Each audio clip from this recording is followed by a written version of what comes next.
শুভ সকাল আমার প্রিয় বন্ধুরা, কেমন আছো তোমরা? আশা করছি সবাই খুব ভালো আছো। আমরাও মোটামুটি ভালো আছি।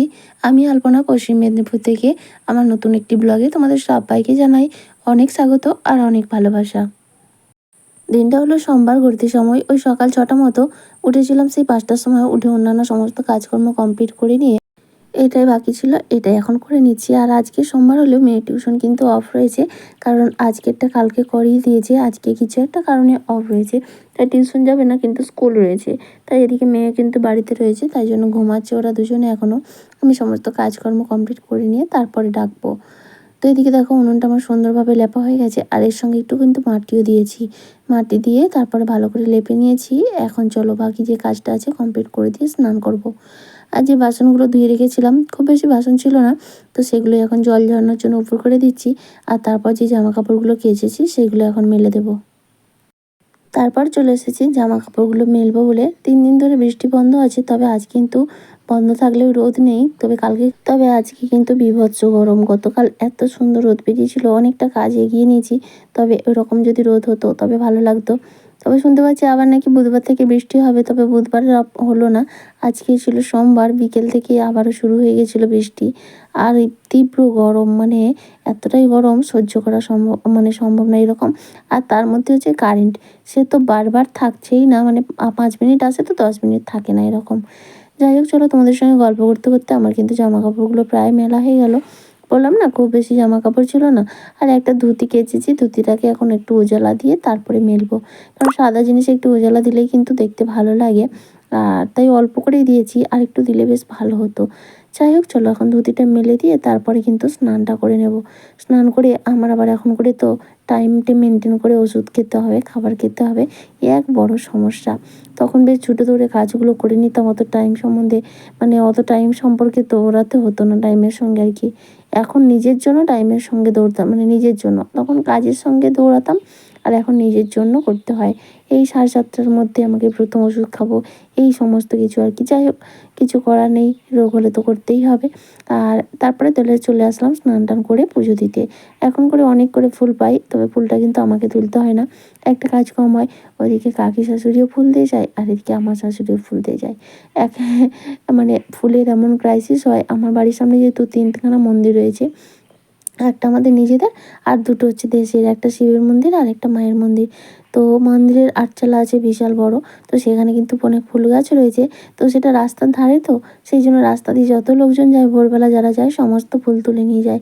তাই বেলার দিকে আমাদের একটু সমস্যা হয়ে যায়। আর আমাদের এখানে তো প্রত্যেক বাড়ি বাড়ি ঠাকুর পুজো করা হয়, তো নিজেরাই করে, সেই জন্য ফুলের ক্রাইসিস হয়ে যায়, আর সেই জন্যই অসুবিধা হতো। তবে এখন করে ওরা দুজনে যেহেতু আমাকে ফুল দেয়, আমার কিন্তু এই সমস্যাটা আর ফেস করতে হয় না। পুজো দিয়ে তারপরে খাওয়ার আগে যে ওষুধ ছিল খেয়ে নিয়েছি। আর তারপরে চলে এসেছি চা বানাতে, ওদের দুজনকে তুলে দিলাম। ওরা এখন ব্রাশ করছে, আর মেয়ে বাড়িতে রয়েছে মানে ও তো চা খাবে একটু, তো ও আবার দুধ চা। তো এই জন্য চা একটু বেশি করে বসিয়েছি, আমাদের লাল চা ছেঁকে নিয়ে তার মধ্যে আবার একটু দুধ দিয়ে ফুটিয়ে দেবো, তাহলে কিন্তু মেয়ের দুধ চা হয়ে যাবে। তো এদিকে দেখো আজকে চাতে না আদা দিইনি, অন্যান্য সব দিনই দিই, তবে এখন করে আর আদাটা দিচ্ছি না। শুধু তেজপাতা দিয়েছি আর একটু লবঙ্গ, দারচিনি, এলাচ এই সমস্ত দিয়েছি। চা রেডি। আমাদের দুজনের 2 কাপ ছেঁকে নিয়ে তারপরে আবার এই চাটার মধ্যে একটু দুধ দিয়ে ফুটিয়ে মেয়ের জন্য দুধ চা বানিয়ে দিলাম। ও দুধ চা ছাড়া লাল চা এক দিন দিই, তো লাল চা খায় না। তো এদিকে তোমাদের দাদাভাইয়ের জন্যই শুধু বিস্কুট নিলাম, মেয়ে তো অন্য বিস্কুট সেখানে আর রয়েছে ঘরে। আর আমি তো মুড়ি খেয়ে ওষুধ খেয়ে নিয়েছি। তারপরে রান্নাটাও বসিয়ে দিয়েছিলাম। এদিকে ভাত হয়ে গেছে, আর যেহেতু সোমবার ছিল হাটবার, তোমাদের দাদাভাই কিন্তু চা খেয়ে হাট গেছে, ও এখনও আসেনি। এখন আপাতত ভাতটা বসিয়েছিলাম, ভাত হয়ে গেছে। মেয়ে তো খেয়ে স্কুলে যাবে, তার মধ্যে মেয়েকে স্নানও করে নিতে বলেছি। আর এদিকে তোমাদের দাদাভাই তারপরে হাট থেকে চলে এসছে। ওদিকে হাট থেকে যা নিয়ে এসছে সবজিপাতি সেগুলো বের করে নিয়েছি, আর এখন এই যে মাছ এনেছে। তবে এখন করে মাছটা কেটে আনে বলে আমার সুবিধা হয়, তাহলে মাছ কাটতে গেলে আবার অনেকটা সময় লাগে। ওদিকে মাছটা ভালো করে ধুয়ে নিয়ে চলে এসেছি, এখন লবণ হলুদ মাখিয়ে মাছটা ভেজে নেব। মেয়েকে আপাতত মাছ ভাজা আর ঘি দিয়ে কিন্তু ভাত দেবো। আর হচ্ছে ও টিফিনে আগে থেকে বলে রেখেছিল আজকে ও মুড়ির চাট করে নিয়ে যাবে। ওই শসা, গাজর, কাসুন্দি, এই কাসুন্দি নয়, আচার, এই সমস্ত কিছু দিয়ে আর কি। তো সেটার জন্য টিফিনটা আর বানাতে হচ্ছে না। এদিকে আমি রান্নার দিকে চলে আসলাম, মাছটা ভেজে মেয়েকে খেতে দিয়ে নেবো। আর আজকে এটা ছিল কাতলা মাছ। তো কালকে বাড়িতে না দই বসিয়েছিলাম, 500 দুধের দই। তো জানো কি সর্বনাশ, মাছের দই কাতলা করব বলে সেটাই পরিকল্পনা করেছি। আর দইটা যখনই দিতে যাব তখন দেখলাম দইয়ের মধ্যে একটা আরশোলার বাচ্চা পড়ে মরে আছে।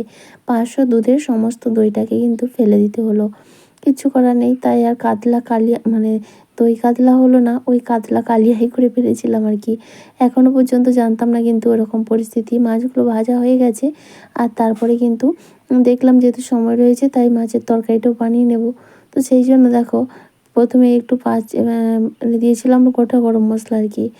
আর গোটা গরম মশলা দেখো মাছ ভাজার তেলটা কীরকম কালো হয়ে গেছে। যাই হোক, ওর মধ্যে দিলাম গোটা গরম মশলা আর একটু জিরে ফোড়নে। তারপরে দিয়ে দিচ্ছি পেঁয়াজ বাটা। পেঁয়াজ বাটাটা একটু ভাজা ভাজা হয়ে গেছে, এখন দিয়েছি টমেটো।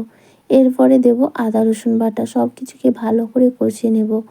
আর তারপরে গুঁড়ো মশলার মধ্যে দেব লঙ্কা, হলুদ আর ধনে জিরের গুঁড়ো অল্প করে। তো সেটা দিয়ে ভালো করে কষিয়ে নিয়ে তারপরে দই দেবো বলে। হ্যাঁ, দই কাতলাতে তোমরা বলবে কাজু বাটা দিতে হয়, তবে কাজুটা তো প্রথমত বাড়িতে নেই, তাছাড়া কাজু বাটা দিলে আমার মেয়ে তো ছোঁবেই না।